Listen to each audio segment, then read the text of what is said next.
Me encerró en la habitación con un hombre 3 veces más grande que yo. «Es solo quedarte quietecita», susurró mi padre antes de cerrar la puerta. Durante 5 años, mi cuerpo fue moneda de cambio en manos de quien debía protegerme. Hola, mis queridos y mis queridas. Qué alegría poder estar aquí con ustedes hoy. Me llamo Flora Concepción Ramírez y tengo 72 años bien vividos, gracias a Dios. Hoy vivo aquí en Guanajuato, en el interior de México, una ciudadita pequeña, pero con un corazón enorme, igual que la gente de aquí. Ustedes no imaginan lo bonito que es vivir aquí, donde todos se conocen y se ayudan. Después del cafecito, me siento en la mecedora que era de mi difunta madre, que Dios la tenga, y empiezo a tejer. Ya hice tantas servilletas, bufandas y gorros que ni sé contarlos. Empecé a tejer cuando tenía unos 60 años, ¿saben? Fue mi nietecita Juliana quien me enseñó. Imagínense nomás, la nieta enseñándole a la abuela. El mundo da tantas vueltas, ¿verdad? Ella llegó un día a mi casa con las agujas y unos ovillos coloridos. «Abuelita, voy a enseñarte algo que te va a ayudar a calmar los nervios», me dijo. Al principio, mis manos temblorosas apenas podían sostener las agujas, pero con su paciencia y mi terquedad acabé aprendiendo. Y hoy, esas agujas y hilos son mis compañeras fieles. Cuando mis deditos ya están cansados de tanto tejer, voy a la cocina a preparar alguna cosita. Hoy mismo hice unas quesadillas con queso fresco, que son una delicia.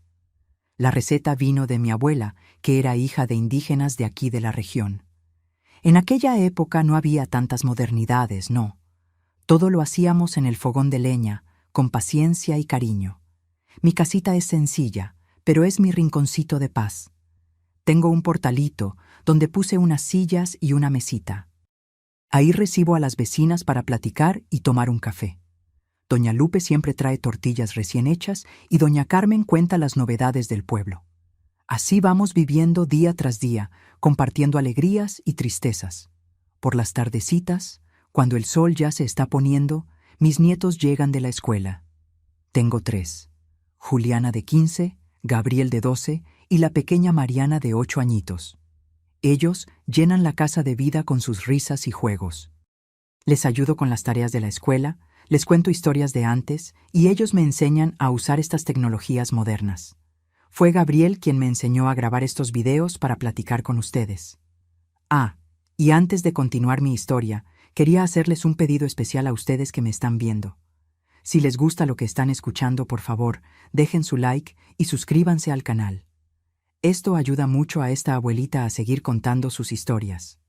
Y cuéntenme aquí, en los comentarios de qué pueblito me están viendo y a qué horita del día encontraron este video. ¿De mañanita con el café, después de la comida o ya de nochecita? Yo siempre leo todos los comentarios y me pone muy contenta saber de dónde son ustedes y cuándo sacan un tiempecito del día para escuchar las historias de esta abuelita. Cuéntenme, Vamos a crear una cadena de cariño. Pero hoy no vine solo a hablar de mis plantitas y de mis nietecitos, no. Vine a contar una historia que guardé por muchos años, bien escondida en el fondo del corazón. Una historia de dolor, pero también de superación. Porque, mis queridos, la vida no siempre fue color de rosa como lo es hoy.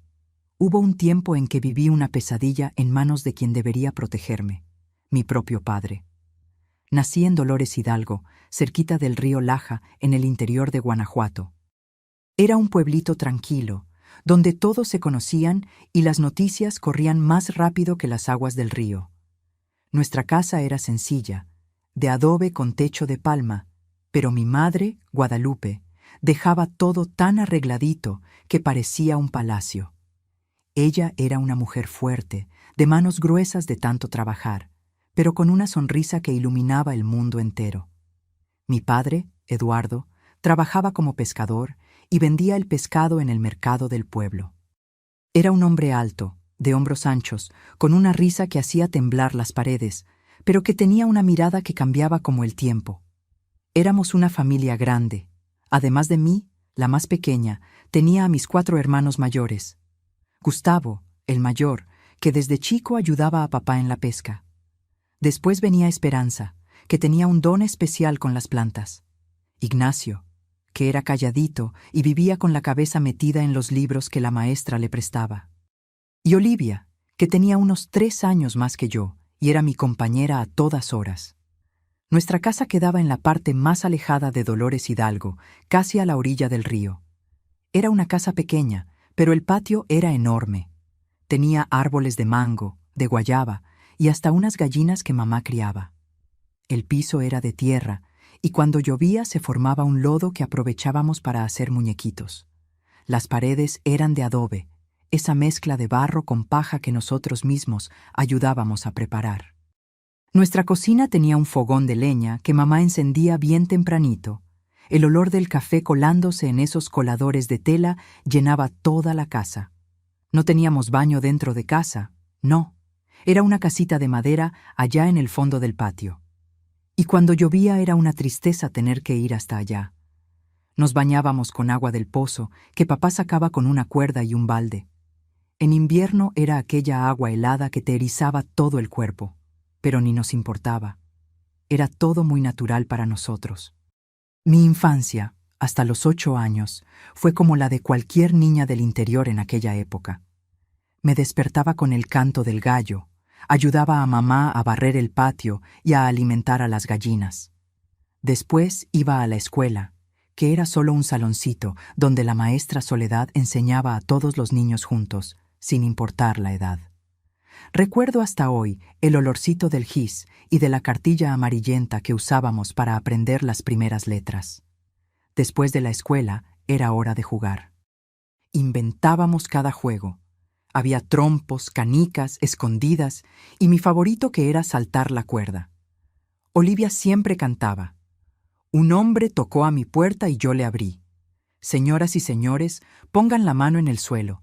Señoras y señores, salten en un pie. Y saltábamos hasta no poder más. También jugábamos a las casitas debajo del árbol de mango, donde las hojas caídas eran nuestra alfombra y las ramas bajas, nuestras paredes. Mis amiguitos eran los hijos de los vecinos. Estaba Isabel, que tenía mi edad, Roberto, que era un poco mayor y sabía hacer papalotes mejor que cualquier niño, y Rosita, que era la más animada de todas y siempre inventaba los juegos más divertidos. Corríamos descalzos por esos caminos de tierra, nos caíamos, nos raspábamos, pero nos levantábamos y seguíamos jugando como si nada hubiera pasado. Por la noche, después de que papá volvía de la pesca y mamá terminaba de arreglar la cocina, nos sentábamos frente a la casa para escuchar las historias que la abuela Josefa contaba. Eran historias de la Llorona, del Charro Negro, del Nahual y de la Malinche, que ella decía que protegía los bosques de Guanajuato. Las escuchábamos con los ojos muy abiertos, con miedo y fascinación al mismo tiempo. Los fines de semana, toda la familia iba a la iglesia. Era la única construcción de ladrillo de la región, toda blanquita, con una cruz en lo alto que relucía cuando le daba el sol. Mamá se ponía su único vestido bueno, uno azul marino con florecitas blancas, y me arreglaba el cabello con cintas coloridas. Después de misa era día de mercado. Papá vendía los pescados que había pescado durante la semana y mamá aprovechaba para comprar lo que necesitábamos. Harina, frijoles, un poquito de carne cuando alcanzaba. El mercado de Dolores Hidalgo era una fiesta para mis ojos de niña. Había de todo: frutas, verduras, carne seca, piloncillo, artesanías, hierbas para remedios caseros y hasta unos juguetitos de madera que nos quedábamos mirando, pero que no siempre podíamos comprar. El olor a especias se mezclaba con el de pescado fresco y frutas maduras. Los vendedores gritaban anunciando sus productos y los compradores regateaban con gusto. Fue en esa época, alrededor de mis 8 años, que las cosas comenzaron a cambiar. Primero fueron pequeños cambios, tan pequeños que casi no se notaban. Papá empezó a llegar más tarde de la pesca, a veces oliendo a tequila. Cuando llegaba así, era mejor quedarse bien quietecita, porque cualquier ruido lo irritaba. Mamá bajaba la cabeza y nos mandaba a dormir más temprano en esos días. Después, los gritos comenzaron. Yo y mis hermanos Nos encogíamos bajo la cobija, escuchando a papá gritar a mamá por cualquier motivo. La comida está fría. La casa está hecha un desastre. Estás gastando demasiado. Su voz, que antes reía y hacía temblar las paredes, ahora las hacía temblar de otra manera. Recuerdo una noche en especial. La lluvia caía fuerte allá afuera y el ruido de las gotas en el techo de palma casi ahogaba los sollozos de mamá. Casi, pero no completamente. Ella tenía un paño mojado en la cara y cuando lo quitó, vi una mancha morada debajo del ojo. Fue un accidente, dijo. Me resbalé y me golpeé con la puerta. Pero sus ojos contaban otra historia. En esa misma época, mis hermanos mayores comenzaron a salir de casa uno por uno. Primero fue Gustavo, que encontró trabajo en Ciudad de México y solo volvía de vez en cuando. Después, Esperanza, que se casó con un muchacho de un pueblo vecino.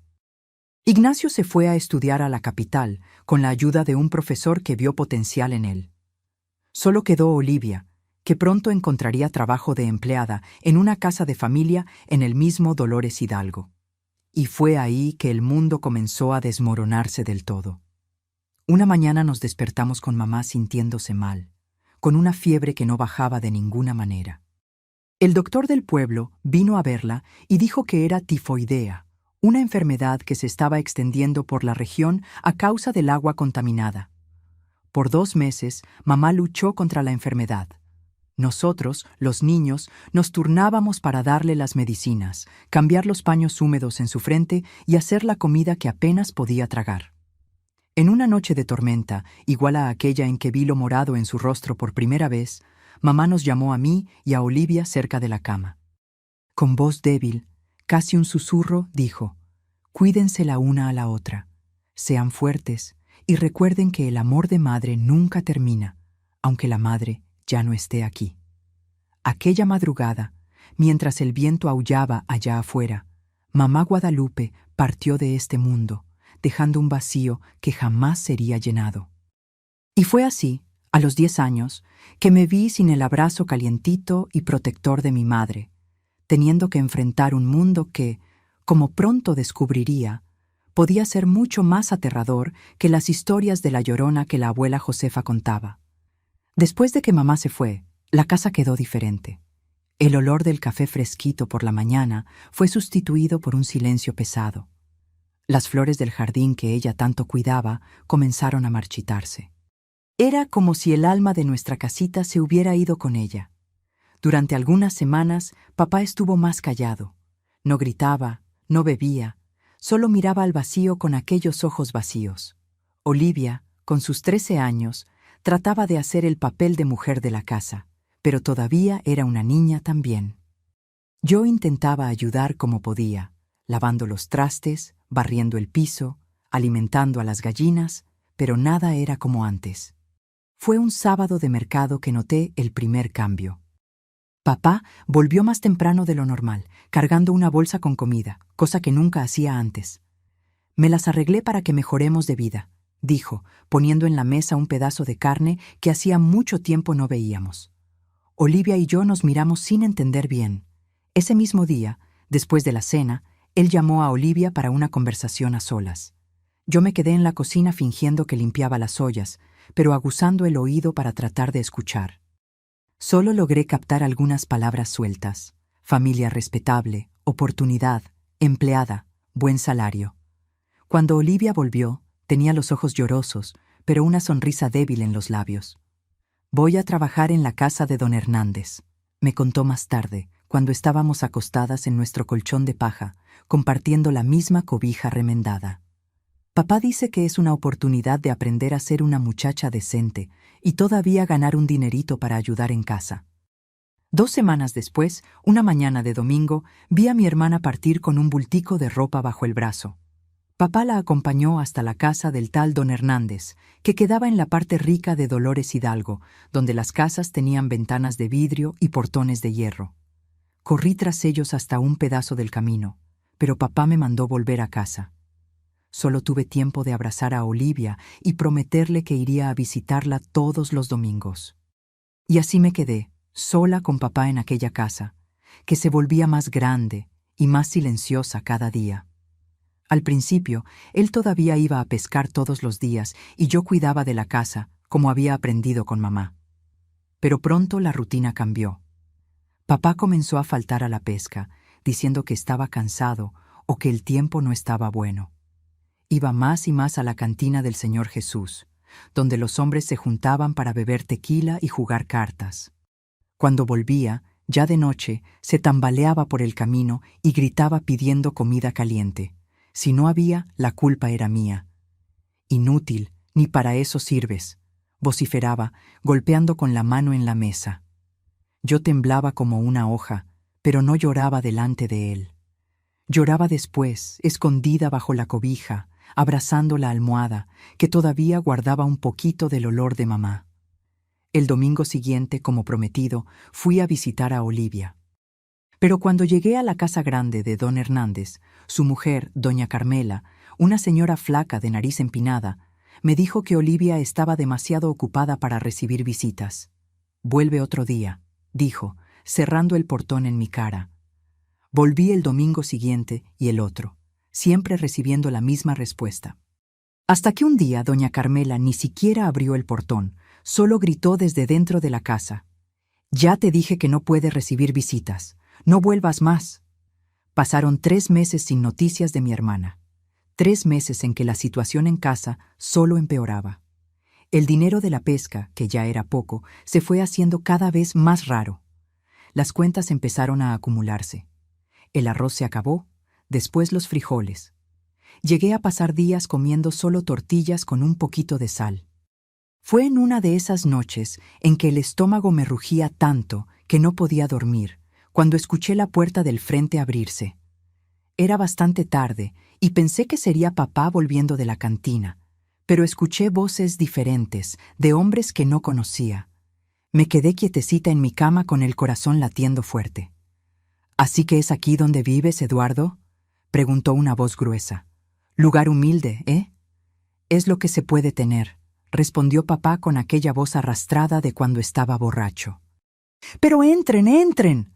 Los hombres entraron en la sala que estaba separada del cuarto solo por una cortina vieja. Eran 3, además de mi padre. Por el agujerito de la cortina pude ver que todos tenían vasos en la mano. «¿Y dónde está esa hija de la que tanto hablas?», preguntó otro hombre más bajo y barrigón. «Estoy curioso por conocerla». «Flora, ven aquí», gritó papá. Todo mi cuerpo se heló. No quería salir de aquella cama, pero sabía que era peor desobedecer. Me puse mi único vestido decente, que ya estaba demasiado corto, y salí de detrás de la cortina. 4 pares de ojos me miraron de arriba abajo y sentí un escalofrío recorrer mi espalda. «¿Es esta?», preguntó el tercer hombre, más viejo que los otros, con cabellos canosos en las sienes. «Pero si es solo una niña». «Va a cumplir 11 años el mes que viene», respondió papá, poniendo la mano en mi hombro con fuerza. «Pero ya sabe cocinar, lavar, planchar, hace todo el trabajo de la casa». Fue entonces que entendí lo que estaba sucediendo. Como Olivia, yo también estaba siendo ofrecida para trabajar como empleada. Sentí una mezcla de alivio y miedo. Alivio por salir de aquella casa que solo traía recuerdos tristes ahora. Miedo por no saber lo que me esperaba. «Bueno», dijo el hombre barrigón, rascándose el mentón. «Mi mujer anda necesitando ayuda con los niños pequeños. ¿Cuánto estás pidiendo, Eduardo?». Fue como si un balde de agua fría me cayera encima. Papá no estaba solamente buscándome un empleo, me estaba vendiendo. «Para usted, que es mi amigo, lo hago por 300 pesos. Es una ganga, considerando que va a trabajar para siempre y no necesita pagarle salario, solo comida y un rinconcito para dormir». Los hombres empezaron a discutir precios, como si yo fuera una gallina en el mercado. Sentí las lágrimas quemándome en los ojos, pero no dejé que cayeran. Pensé en Olivia, en lo que le habría pasado. ¿Será que también había sido vendida así? ¿O será que realmente estaba trabajando como empleada, recibiendo un salario, como papá dijo? 500 pesos y se viene conmigo hoy mismo, dijo el hombre más viejo, sacando un fajo de dinero del bolsillo. Mi hacienda en San Miguel de Allende está necesitando una manita más en la cocina. Trato hecho, respondió papá, tomando el dinero con avidez. Ve a arreglar tus cosas, niña. Te vas con don Ricardo ahora. Con las piernas tambaleantes, volví al cuarto y junté lo poco que tenía. 2 mudas de ropa, un peine roto y una estampita de la Virgen de Guadalupe que mamá me dio. Lo puse todo en un costal de yute y volví a la sala. Listo, puede llevársela, dijo papá, ya guardando el dinero en el bolsillo del pantalón. Ni un abrazo, ni una palabra de cariño, apenas un empujoncito en la espalda en dirección a la puerta. Don Ricardo me condujo hasta una carreta que esperaba afuera. «Súbete ahí atrás», ordenó, señalando la parte de atrás, donde había sacos de harina y otros víveres.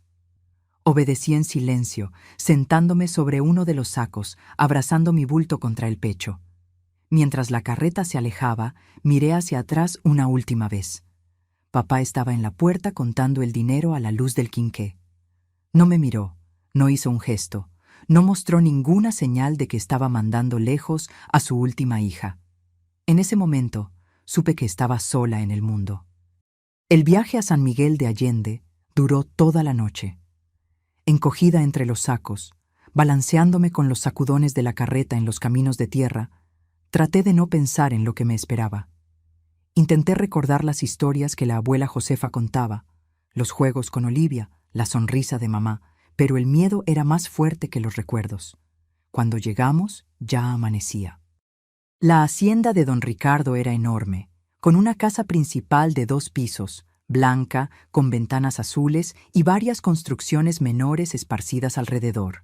Fui llevada directamente a la cocina, donde una mujer morena, de cabellos grises y manos callosas, me recibió con una mirada de pena. «Esta es Flora», dijo don Ricardo. «Enséñale el trabajo, Juana, y recuerda que no quiero ver a nadie holgazaneando por aquí».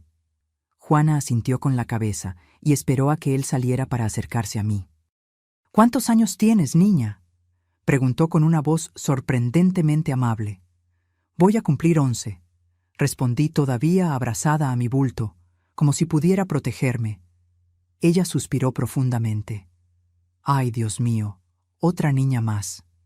Sus ojos encontraron los míos y vi en ellos una mezcla de tristeza y determinación.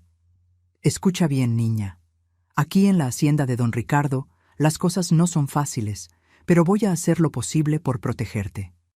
Solo haz lo que yo te diga y no respondas cuando los patrones te hablen, ¿entendido?». Asentí con la cabeza, sintiendo un poquito de esperanza por primera vez desde que había entrado en aquella carreta. Al menos allí había alguien que parecía preocuparse. Pero aquella esperanza duró poco. A la mañana siguiente, descubrí lo que realmente significaba ser una criada en la hacienda de don Ricardo.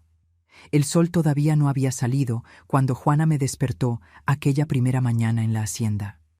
Me sacudió suavemente, puso el dedo en los labios pidiendo silencio y señaló un vestido desteñido que había dejado a los pies del petate donde yo dormía. «Ponte esto y ven conmigo», susurró.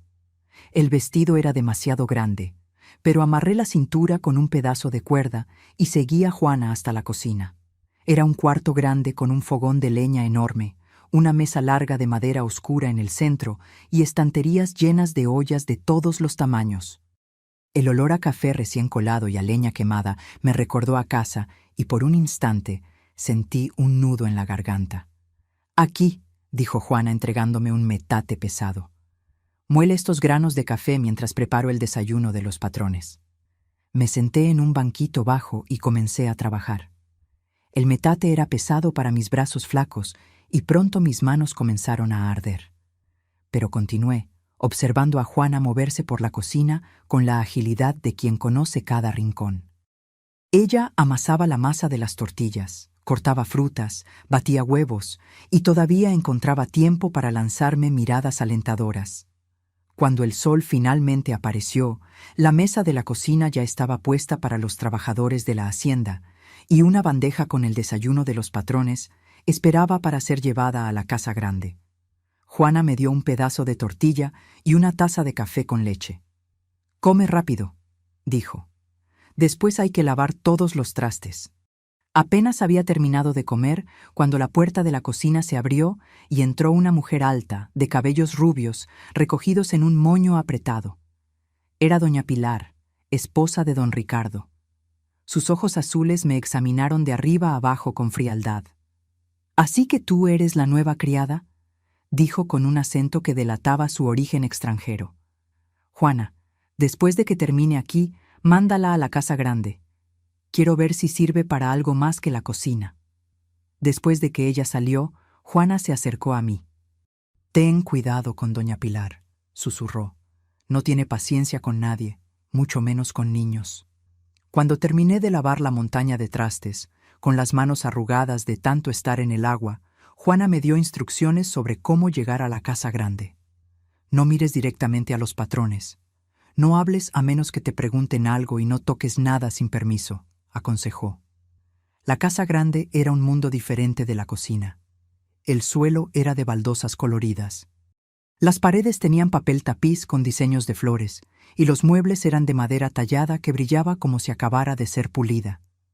Encontré a doña Pilar en la sala, sentada en un sillón bordado, hojeando una revista. «Ah, finalmente», dijo ella, cerrando la revista. «Ven acá». Me acerqué, manteniendo los ojos bajos, como Juana me había enseñado. «Mírame», ordenó. Cuando levanté la mirada, ella sujetó mi barbilla con dedos finos y fríos. Al menos parece limpia». «¿Sabes leer un poco, niña?».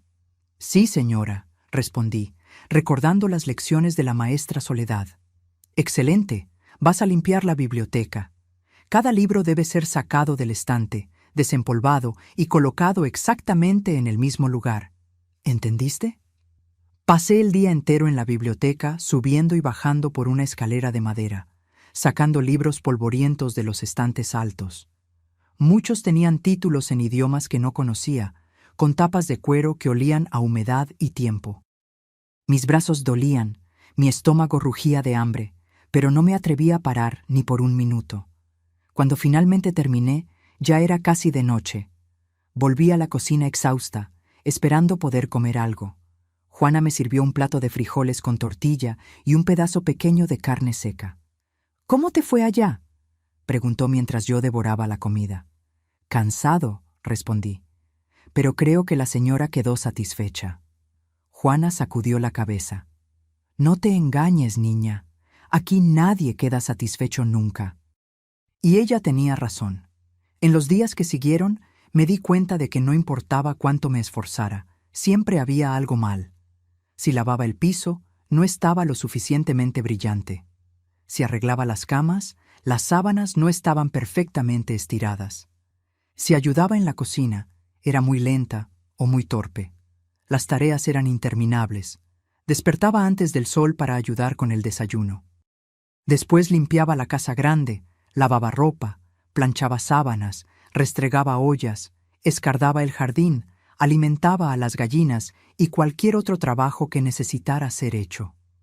Por la noche caía en el petate de la cocina, tan cansada que apenas podía pensar.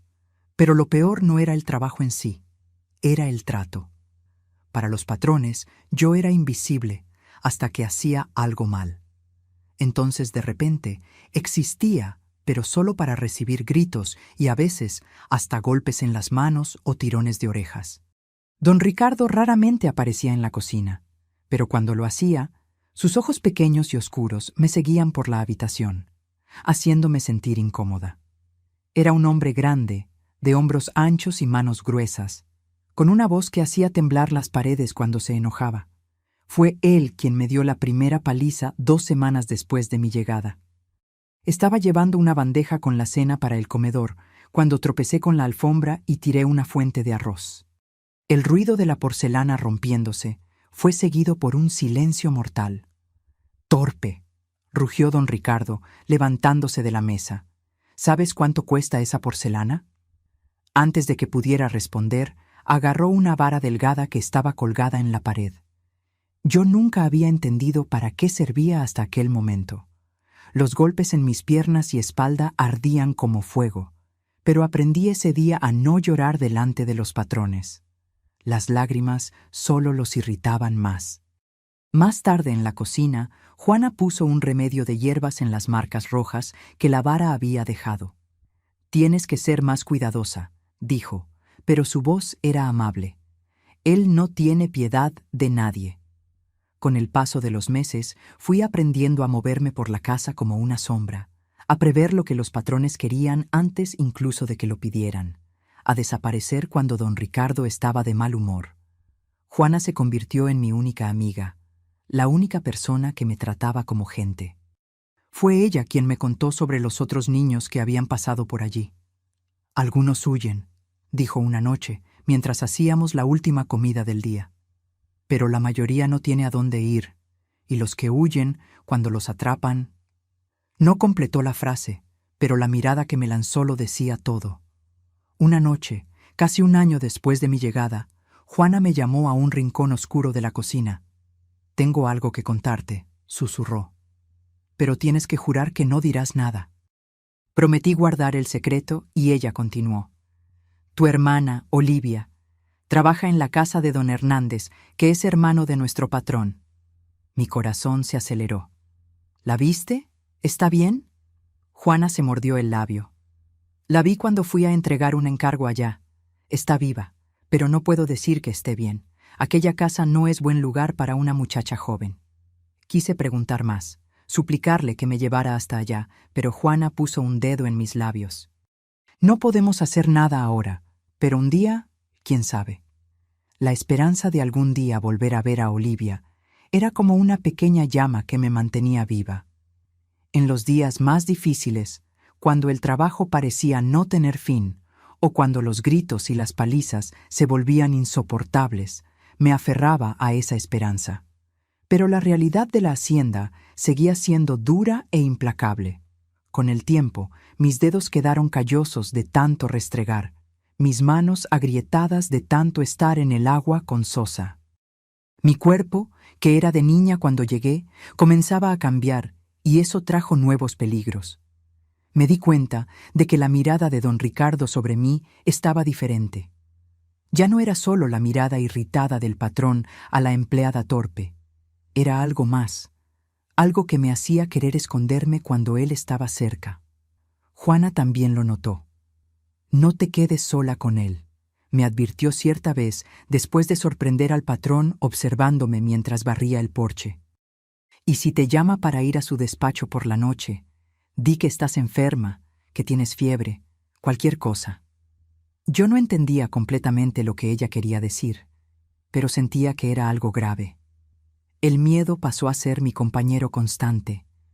Miedo a don Ricardo, miedo a doña Pilar, miedo a nunca más ver a Olivia, miedo a pasar el resto de mi vida en aquella hacienda. El tiempo pasaba lentamente, marcado por las estaciones. La época de cosecha, cuando el trabajo se duplicaba. La época de lluvias, cuando las goteras en el techo de la cocina no nos dejaban dormir. La época de fiestas, cuando la casa se llenaba de invitados y teníamos que trabajar día y noche para dar abasto a todo.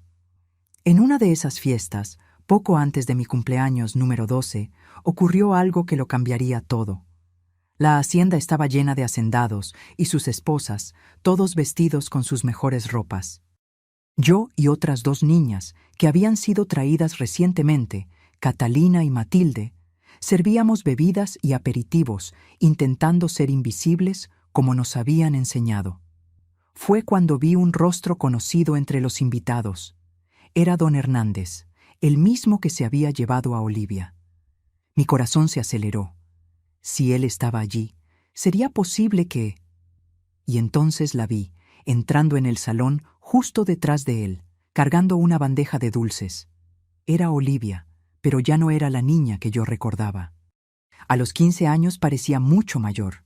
Su rostro había perdido la suavidad de la infancia. Sus ojos parecían opacos, sin vida.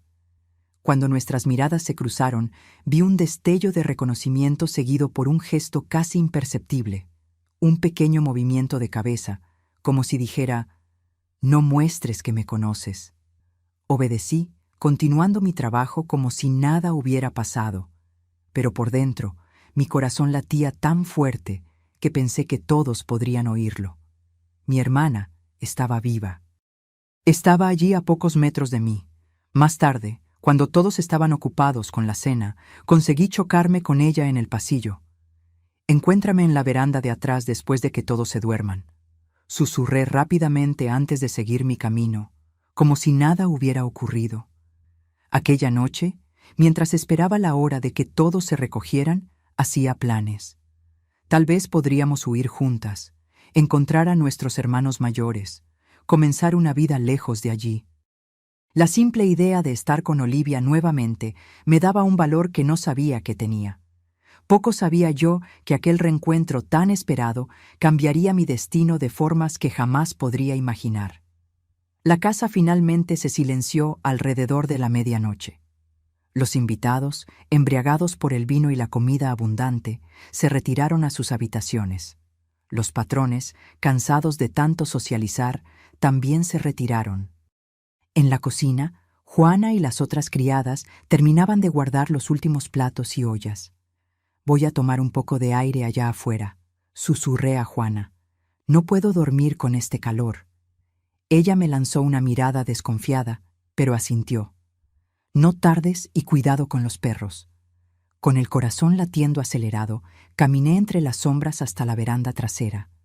La luna llena iluminaba el patio, proyectando sombras alargadas de los árboles en el suelo de tierra. Esperé, encogida en un rincón oscuro, contando los segundos y temiendo que Olivia no pudiera venir. Después de lo que pareció una eternidad, escuché pasos ligeros acercándose. Una figura esbelta surgió en la veranda, mirando a todos lados antes de susurrar. «Flora, ¿estás ahí?» Salí de las sombras y en un instante estábamos abrazándonos. El cuerpo de Olivia estaba tan delgado que podía sentir sus huesos a través del vestido fino. Olía a perfume caro, un olor que no combinaba con la hermana que yo conocía. «Olivia, pensé que nunca más te vería», dije con la voz entrecortada por las lágrimas que intentaba contener. Ella se apartó un poco, sujetando mis hombros. A la luz de la luna pude ver su rostro con más claridad. Había algo diferente en ella, además de la delgadez y la apariencia más vieja.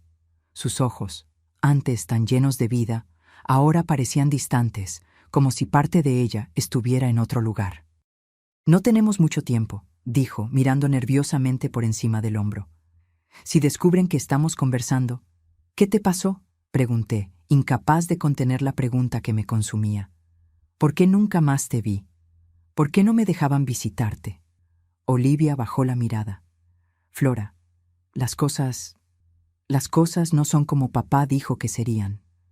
No soy empleada. Soy...» Dudó, buscando las palabras. «Soy propiedad de don Hernández, como tú lo eres de don Ricardo». Incluso con mis casi 12 años, entendí lo que quería decir. Las advertencias de Juana, las miradas de don Ricardo, todo comenzaba a tener un terrible sentido. «Al principio era solo trabajo doméstico», continuó Olivia, su voz casi un susurro. «Pero después, cuando cumplí 13 años...» Su voz falló y no pudo continuar. Nos quedamos en silencio por un momento, solo sosteniendo las manos una de la otra, como hacíamos cuando éramos pequeñas y teníamos miedo durante las tormentas. «Necesitamos huir de aquí», dije finalmente, apretando sus manos. «Juntas podemos encontrar a Gustavo o a Esperanza o...» «No es tan simple», interrumpió Olivia con una amargura que no combinaba con su edad. «Ya intenté huir una vez. Me atraparon antes de llegar al camino principal». Giró la cara y, a la luz de la luna, vi una cicatriz fina que descendía desde su oreja hasta su barbilla. Fue el castigo por tratar de ser ingrata, como él dijo. Sentí un escalofrío recorrer mi espalda. «Pero no podemos quedarnos aquí para siempre. Don Ricardo, él me mira de una manera...»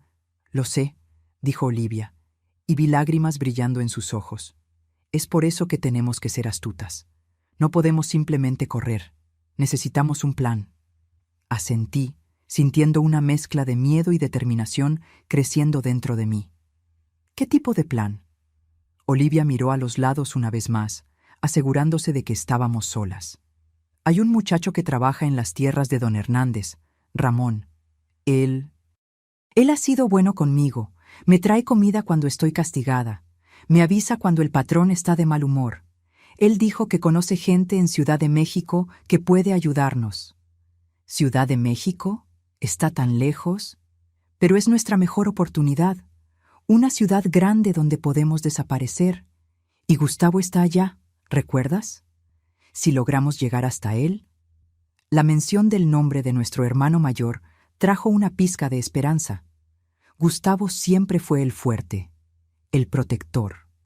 Si estuviéramos con él, estaríamos seguras. ¿Cómo haríamos eso?, pregunté, ya imaginando el viaje.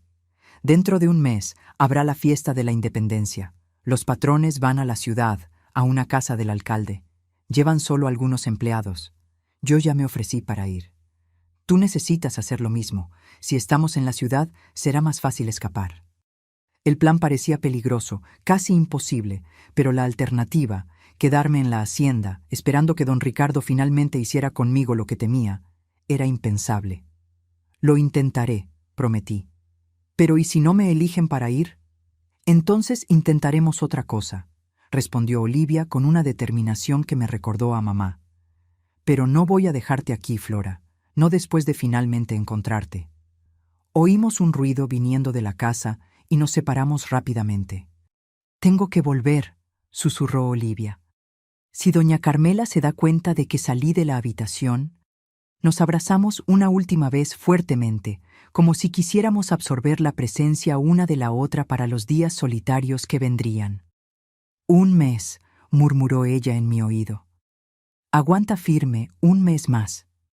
Y entonces se fue, desapareciendo en las sombras tan silenciosamente como había llegado.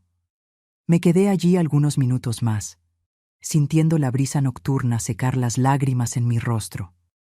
1 mes parecía al mismo tiempo tan cerca y tan lejos. Volví a la cocina con pasos ligeros, rezando para que Juana ya se hubiera ido a dormir. Pero ella estaba allí, sentada a la mesa con una vela encendida iluminando su rostro cansado. «¿La encontraste, verdad?», preguntó, sin preámbulos. Pensé en negar, pero la mirada de ella decía que sería inútil. Asentí con la cabeza. Estaba desconfiada cuando vi a la muchacha de don Hernández. La manera como se miraron tenía algo familiar. Ella suspiró profundamente. ¿Están planeando huir? No era una pregunta, pero confirmé de todas formas. Necesitamos salir de aquí, Juana. Tú sabes lo que va a pasar si me quedo. Ella extendió la mano y tocó mi rostro con suavidad. Lo sé, niña. Lo sé muy bien. Sus ojos, generalmente tan fuertes, parecían tristes ahora. He visto esta historia tantas veces. ¿Vas a delatarnos?, pregunté temiendo la respuesta. Juana sacudió la cabeza. No, pero necesito que entiendas el peligro. Si las atrapan... No completó la frase, pero no era necesario. La imagen de la cicatriz en el rostro de Olivia estaba vívida en mi mente. No tenemos elección, dije con una convicción que me sorprendió. Prefiero morir intentando que vivir así. Las palabras tan duras viniendo de una niña tan joven hicieron a Juana bajar la cabeza. Cuando la levantó de nuevo, había una resolución en su mirada. Voy a ayudarlas.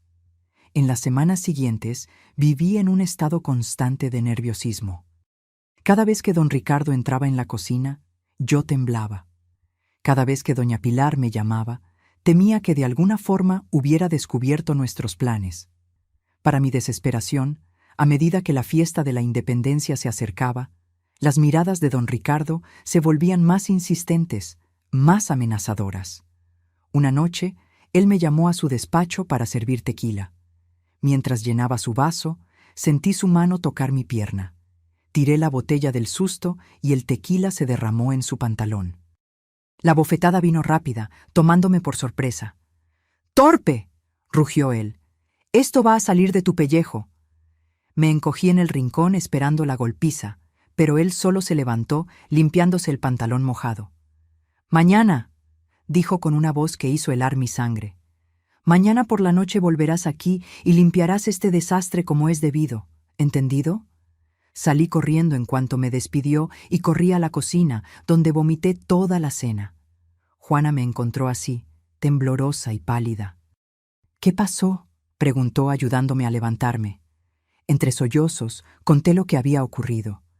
«Mañana por la noche», repitió ella, el rostro sombrío. «Esto no es bueno, Flora. Nada bueno». «¿Qué hago?», pregunté desesperada. Juana se quedó en silencio por un largo momento, como si estuviera tomando una decisión difícil. «Vas a huir esta noche. Pero, ¿y Olivia? ¿El plan?» «No hay más tiempo para el plan», cortó ella. «Te ayudaré a llegar a la ciudad. De allá puedes mandar un mensaje a tu hermana, pero no puedes esperar más». Esa noche, mientras todos dormían, Juana me entregó un paquete pequeño. «Tiene comida para 2 días y un poco de dinero que junté. No es mucho, pero debe ayudar». «Ven conmigo», supliqué, tomando sus manos callosas. «Tú también mereces salir de aquí». Ella sonrió, una sonrisa triste que cargaba el peso de muchos años de sufrimiento. «Mi tiempo de correr ya pasó, niña, pero el tuyo apenas está comenzando». Con lágrimas en los ojos, abracé a aquella mujer que había sido más madre para mí en los últimos años que cualquier otra persona. «Nunca te olvidaré», prometí, «ni yo a ti. Ve antes de que alguien se despierte». Salí por la puerta de atrás de la cocina, llevando solo el pequeño paquete de Juana y la esperanza de una vida mejor. La noche estaba oscura, sin luna, lo que era bueno para esconderme, pero malo para encontrar el camino. Siguiendo las instrucciones de Juana, mantuve el camino principal a distancia, caminando por el monte, guiada solo por las estrellas y por la fe de que Dios me miraba. Cada sonido me sobresaltaba. El ulular de un búho, el susurro de las hojas, el aullido distante de un perro. Imaginaba a los capataces de don Ricardo en mi búsqueda, los perros oliendo mi rastro. Pero seguí caminando, un pie delante del otro, repitiendo bajito el nombre de mis hermanos como un mantra de esperanza. Con la primera luz de la mañana, llegué a la orilla de un río, el mismo río Laja que bañaba mi ciudad natal, ahora mi ruta de escape. Allí, exhausta y con los pies sangrando, tuve que tomar una decisión: seguir por la orilla, arriesgándome a ser vista, o intentar cruzar, arriesgándome a ahogarme. Fue cuando escuché a lo lejos el ladrido de los perros. Los ladridos se hacían más fuertes a cada segundo. Miré hacia el río, sus aguas oscuras y revueltas, y sentí el miedo paralizarme. Nunca fui buena nadadora. Las pocas veces que había entrado en el Laja, había sido de la mano de Olivia o de Gustavo, en tramos poco profundos y tranquilos. Este era diferente, profundo y con corriente fuerte. «Dios mío, ayúdame», murmuré mientras los ladridos se acercaban. Fue entonces cuando divisé a algunos metros río abajo una pequeña canoa amarrada a un tronco caído. Parecía vieja y maltrecha, pero era mi única oportunidad. Corrí hacia ella, ignorando las espinas que arañaban mis piernas desnudas y las piedras que lastimaban mis pies descalzos. La canoa tenía un pequeño agujero, pero todavía flotaba. Con manos temblorosas, desaté la cuerda que la sujetaba al tronco. No había remo, solo un pedazo de madera que tal vez podría servir para dirigir la embarcación. Entré en la canoa que se balanceó peligrosamente, amenazando con volcarse. Me agarré a los bordes con fuerza, esperando que el balanceo pasara. Después usé el pedazo de madera para empujar la canoa lejos de la orilla. La corriente pronto me atrapó, llevándome río abajo mucho más rápido de lo que esperaba. Miré hacia atrás y vi en la orilla que acababa de dejar a 3 hombres con perros. Uno de ellos señaló en mi dirección, gritando algo que el viento se llevó. Vi a uno de los hombres entrar en el agua como si fuera a intentar nadar hasta mí, pero otro lo jaló de vuelta, gritando y gesticulando. La canoa giraba y se balanceaba en la corriente, y todo lo que podía hacer era agarrarme a los bordes y rezar. El agua entraba por el pequeño agujero en el fondo, mojando mi falda. El sol comenzaba a salir, lanzando una luz dorada sobre el río, volviendo todo aterradoramente visible. No sé decir cuánto tiempo estuve así, a merced de las aguas. Minutos u horas, era imposible precisar. El miedo y el agotamiento comenzaban a cobrar su precio y sentí mis ojos pesados incluso en medio del peligro. Fue un sacudón violento lo que me despertó. La canoa había golpeado una piedra y ahora giraba descontroladamente. A lo lejos, escuché el sonido que los ribereños más temían, el rugido de unos rápidos. El río Laja, generalmente tan manso, tenía sus tramos traicioneros y yo estaba siendo arrastrada hacia uno de ellos. «¡Ayúdame, Virgencita!», grité cuando la canoa comenzó a tomar velocidad, bajando por los rápidos. El agua salpicaba para todos lados, empapándome completamente. Un golpe particularmente fuerte casi me tiró de la canoa. Me agarré con toda la fuerza, los nudillos blancos de tensión. Y entonces, tan repentinamente como había comenzado, los rápidos terminaron. La canoa se deslizó hacia aguas más tranquilas, pero el alivio duró poco. El impacto en las rocas había agrandado el agujero y el agua entraba con más fuerza. Ahora la canoa comenzaba a hundirse. Miré alrededor, desesperada. La orilla derecha parecía intransitable, con barrancos empinados y vegetación densa, pero a la izquierda vi una pequeña playa de arena seguida por un terreno más plano. Usando el pedazo de madera como remo improvisado, intenté dirigir la canoa hacia allá, pero estaba demasiado pesada con el agua que entraba. Cuando el agua ya llegaba a la altura de mis rodillas dentro de la canoa, tomé una decisión. Apretando el paquete de Juana contra el pecho, salté al agua. El choque del agua fría me quitó el aliento, y por un momento me hundí, tragando agua del río. Cuando emergí, tosiendo y jadeando, la corriente ya me llevaba lejos de la orilla. Intenté nadar, moviendo los brazos como había visto hacer a mis hermanos, pero el peso de la ropa mojada y del paquete me jalaba hacia abajo. La orilla parecía cada vez más distante y el agotamiento comenzaba a vencer. No voy a morir así, pensé. No después de todo lo que he pasado. Con un último esfuerzo, solté el paquete, sacrificando la comida y el dinero por la oportunidad de vivir, y nadé con toda la fuerza que me quedaba. La orilla se acercaba lentamente, cada brazada una pequeña victoria contra la muerte. Cuando mis pies finalmente tocaron el fondo, apenas podía creerlo. Me arrastré a la pequeña playa de arena, cayendo de rodillas en cuanto salí del agua.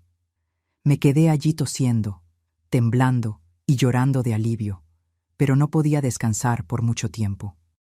Los hombres de don Ricardo podían estar en cualquier lugar y yo estaba sola, empapada, sin comida y sin dinero. Me levanté con esfuerzo y comencé a caminar, siguiendo el curso del río. El sol ya estaba alto en el cielo cuando divisé lo que parecía ser un pequeño poblado. De lejos podía ver algunas casas de paja, similares a la de mi infancia en Dolores Hidalgo, y una construcción mayor que parecía ser una iglesia o un almacén. Dudé. ¿Y si alguien allí trabajaba para don Ricardo? ¿Y si me entregaban?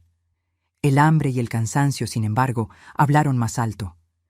Necesitaba ayuda o no sobreviviría mucho más tiempo. Me acerqué cautelosamente, tratando de parecer lo menos sospechosa posible, lo que era difícil considerando mi ropa mojada y mi apariencia desgreñada. Las primeras personas que vi fueron algunas mujeres tendiendo ropa en tendederos improvisados. Cuando me vieron, pararon lo que hacían, mirándome con asombro. «Buenos días», dije con la voz temblorosa. «Disculpen, me perdí». Una de las mujeres, mayor que las otras, se acercó a mí. Tenía cabellos grises, recogidos en un moño, y manos callosas como las de Juana. «Perdida es poco, niña», dijo, observando mi ropa empapada y los rasguños en mis brazos y piernas. «Pareces que escapaste del infierno». No respondí. No sabía cuánto podía contar, cuánto era seguro revelar. «Estás temblando», continuó. «Ven, vamos adentro. Me llamo Luisa».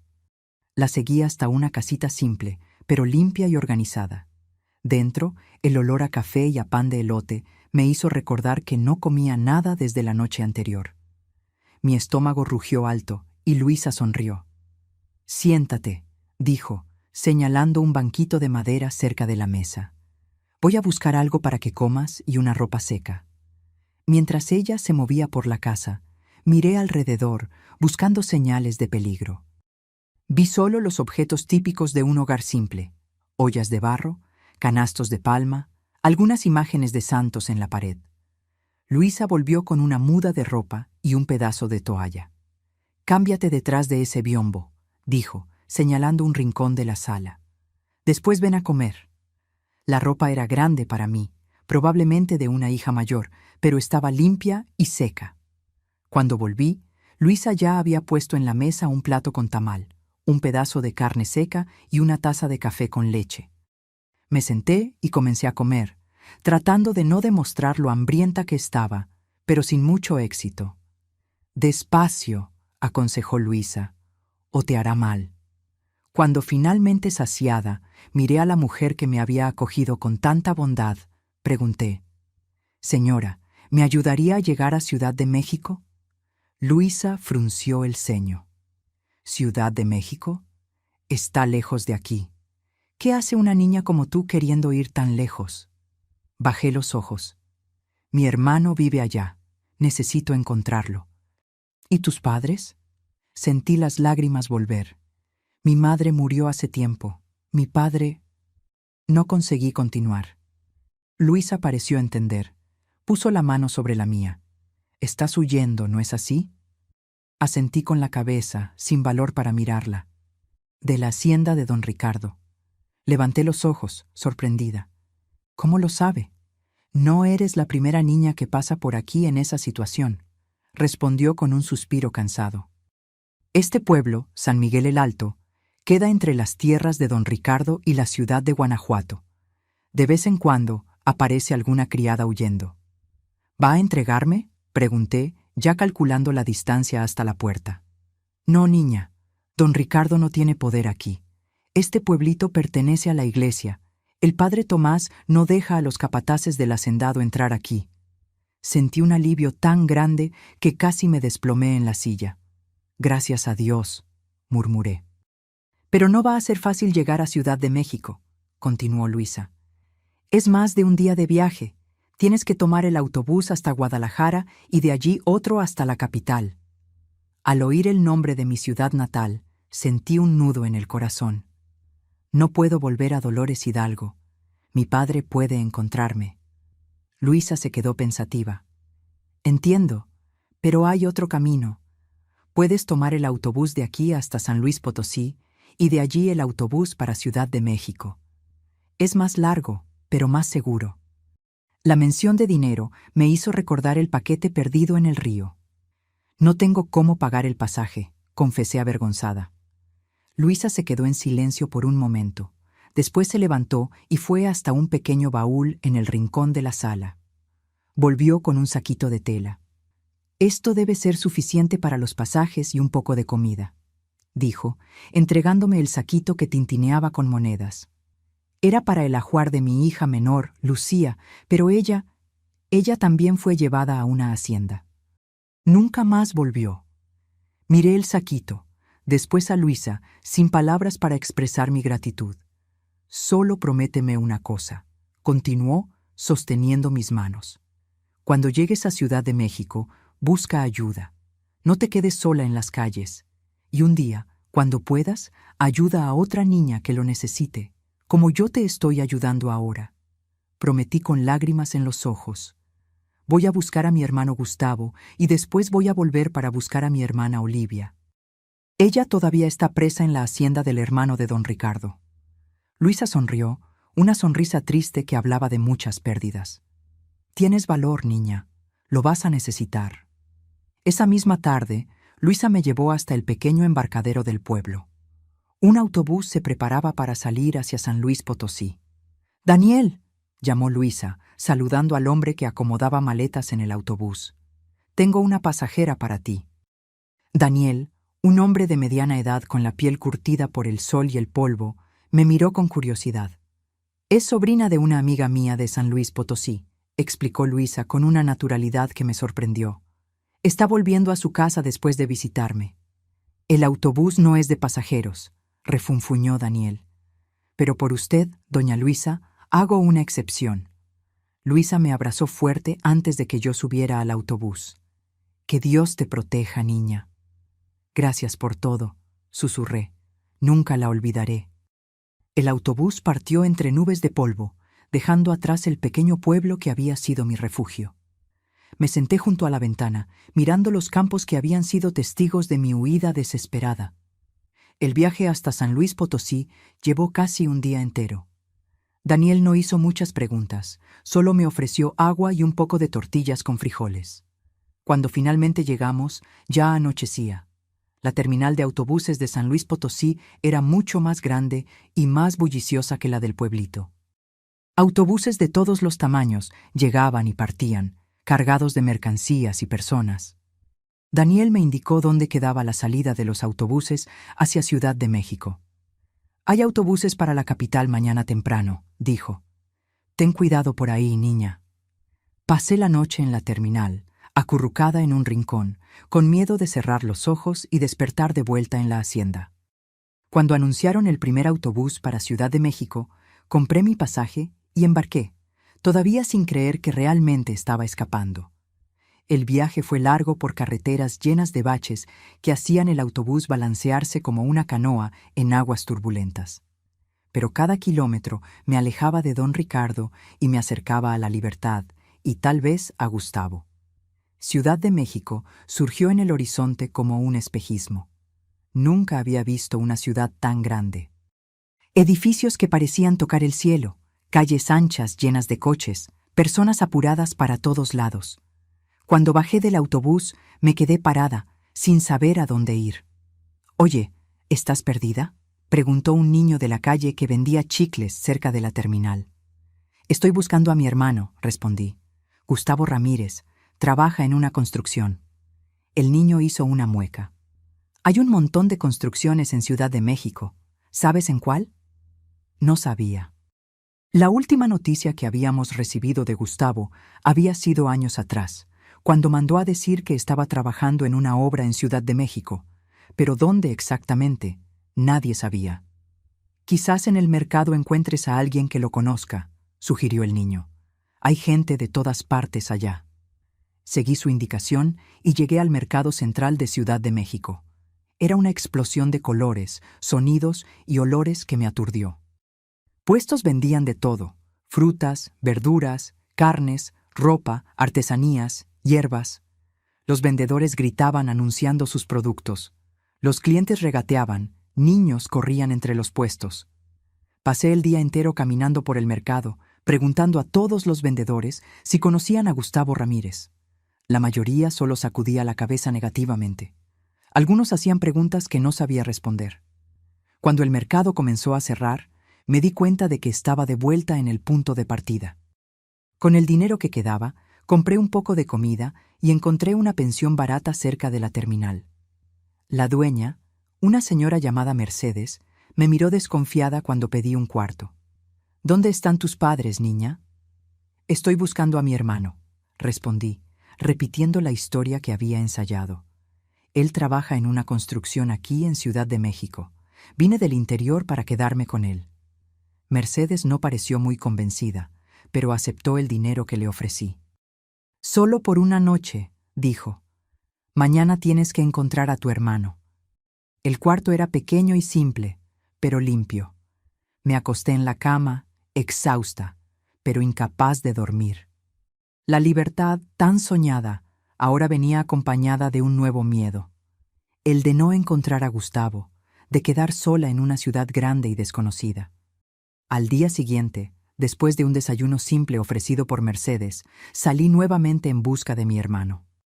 Esta vez, seguí el consejo de uno de los huéspedes de la pensión y fui hasta el sindicato de trabajadores de la construcción civil. El edificio del sindicato era simple, con un letrero descolorido en la entrada. Dentro, algunos hombres conversaban en voz baja.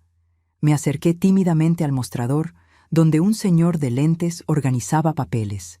«Disculpe», dije con la voz temblorosa. «Estoy buscando a mi hermano, Gustavo Ramírez. Él trabaja en construcciones aquí en Ciudad de México». El hombre me miró por encima de los lentes. «Gustavo Ramírez. No recuerdo ese nombre, pero tenemos un registro de los afiliados. Déjame verificar». Mientras él consultaba un gran libro de registros, mi corazón latía acelerado. Era mi última esperanza. No tenemos ningún Gustavo Ramírez registrado, dijo finalmente el hombre. ¿Estás segura de que trabaja en construcción civil? Sentí como si el suelo desapareciera bajo mis pies. Sí, estoy segura. Por lo menos eso es lo que hacía cuando salió de casa. ¿Y cuándo fue eso? Hace unos 5 años. El hombre suspiró. Muchas cosas pueden cambiar en 5 años, niña. Puede estar en otra ciudad, otro estado incluso. Salí del sindicato destrozada, sin Gustavo, sin dinero, sin un lugar para quedarme. ¿Qué haría ahora? Estaba caminando sin rumbo por la ciudad cuando escuché a alguien llamar mi nombre. Me volví asustada, temiendo ver a uno de los capataces de don Ricardo. Pero quien venía en mi dirección era una mujer que no reconocí de inmediato. Flora, ¿eres tú de verdad? Cuando ella se acercó, casi me caí hacia atrás de la sorpresa.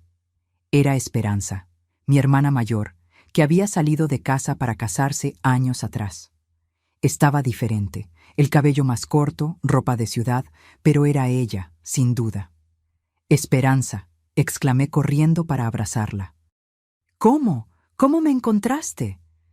Ella me abrazó fuerte, después sostuvo mi rostro entre sus manos, como para confirmar que era realmente yo. No te encontré, fue casualidad o Dios, quién sabe. Estoy aquí comprando tela para hacer cortinas. Pero, ¿qué estás haciendo aquí y sola? Las lágrimas que había contenido por tanto tiempo finalmente llegaron. Entre sollozos, conté todo a Esperanza. La muerte de mamá, papá vendiéndome al hacendado, los años en la hacienda, la huida por el río, la ayuda de Luisa, la búsqueda de Gustavo. Esperanza escuchó todo en silencio, su rostro pasando de la sorpresa al horror y finalmente a la furia. Cuando terminé, me abrazó nuevamente, tan fuerte que casi no pude respirar.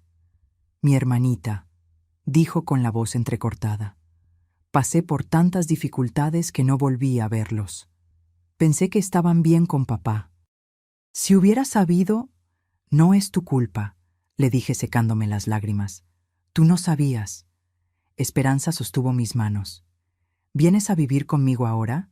Con Antonio, mi esposo, y nuestros hijos. Tenemos una casa pequeña, pero hay espacio para ti. ¿Pero y Olivia? Pregunté. Ella todavía está en la hacienda de don Hernández. Necesito sacarla de allí. Esperanza frunció el ceño. Una cosa a la vez, Flora. Primero necesitas recuperarte, fortalecerte. Después pensaremos cómo ayudar a Olivia.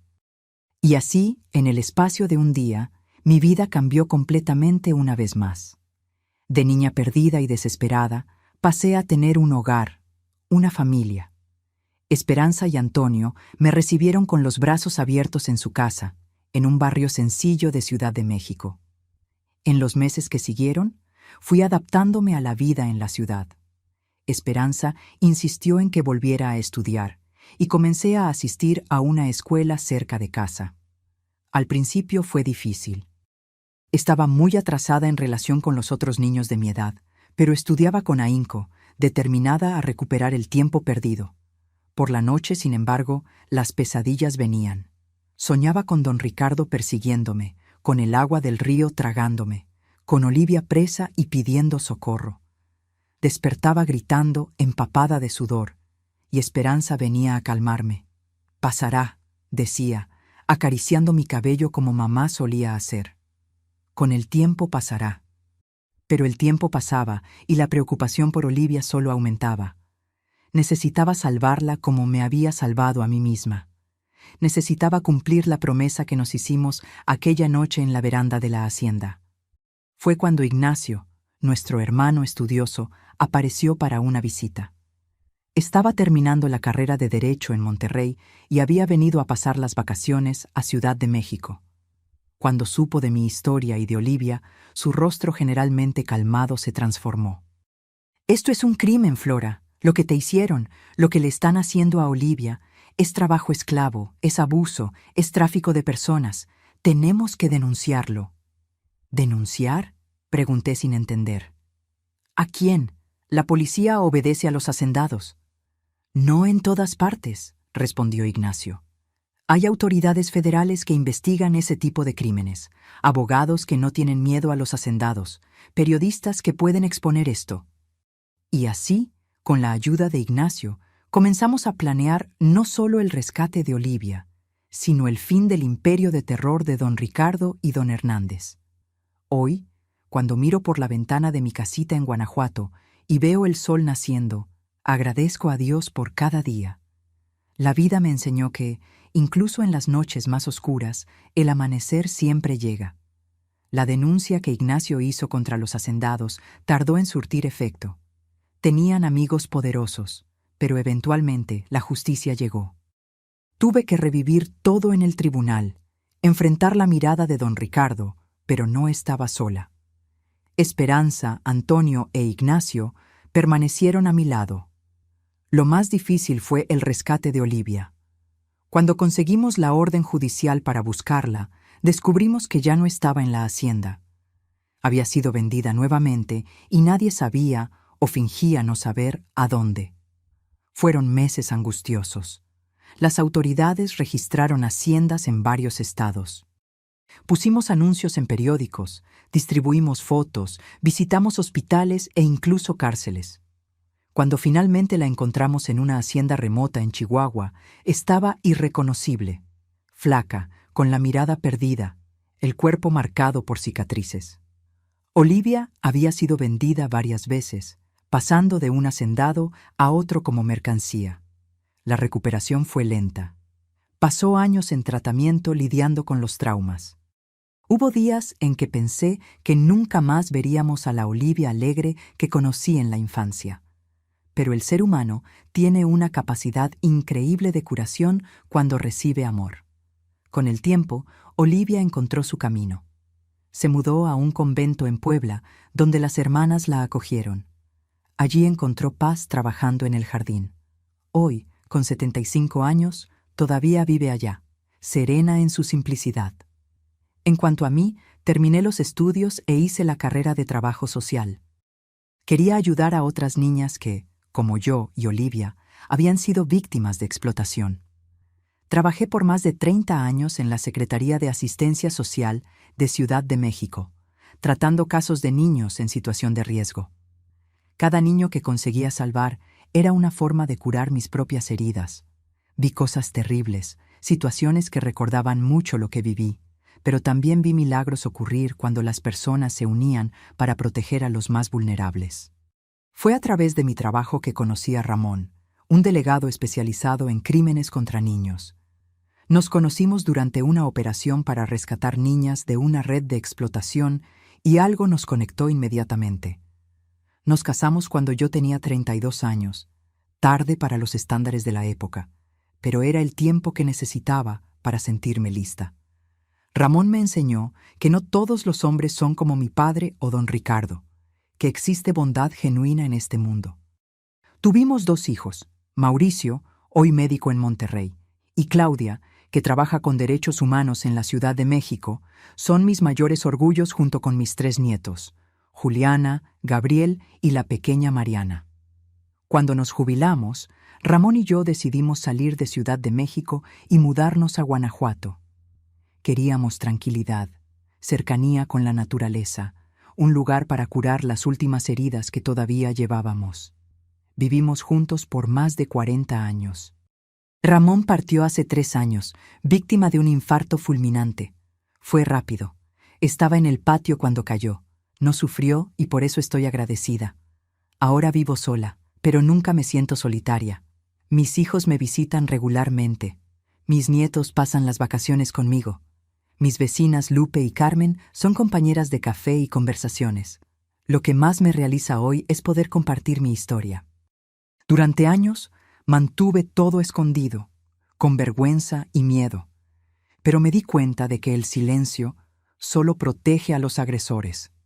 Cada vez que cuento lo que viví, siento que estoy extendiendo la mano a alguien que puede estar pasando por algo similar ahora.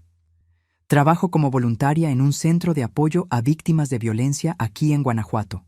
Las mujeres y niños que llegan allí, con los mismos ojos asustados que yo tenía, me reconocen como una igual. Cuando digo, yo sobreviví, tú también vas a sobrevivir, ellas creen porque saben que pasé por lo que están pasando. Cuando miro hacia atrás, a la niña asustada que fui un día huyendo por el río Laja, siento dolor y orgullo al mismo tiempo. Dolor por lo que pasé, por lo que Olivia y tantas otras sufrieron. Orgullo por haber sobrevivido, por haber usado mi experiencia para ayudar a otros. La vida no me dio solo cicatrices, me dio propósito. Cada desafío que enfrenté me preparó para tender la mano a quien lo necesita. Cada lágrima que derramé me enseñó a secar las lágrimas de los otros con más compasión. Si hay algo que aprendí, mis queridos, es que nuestra historia no termina en nuestros traumas. Ellos son apenas capítulos dolorosos, sí, pero no son el libro entero. Lo que hacemos después, cómo elegimos seguir viviendo, es lo que realmente importa. Y así voy llevando la vida un día a la vez, agradecida por cada amanecer, por cada abrazo de mis nietos, por cada oportunidad de transformar dolor en sanación, no solo para mí, sino para otros que cruzan mi camino. Mis queridos, si estás pasando por momentos difíciles ahora, quiero que sepas, no estás solo y esto no es el fin de tu historia.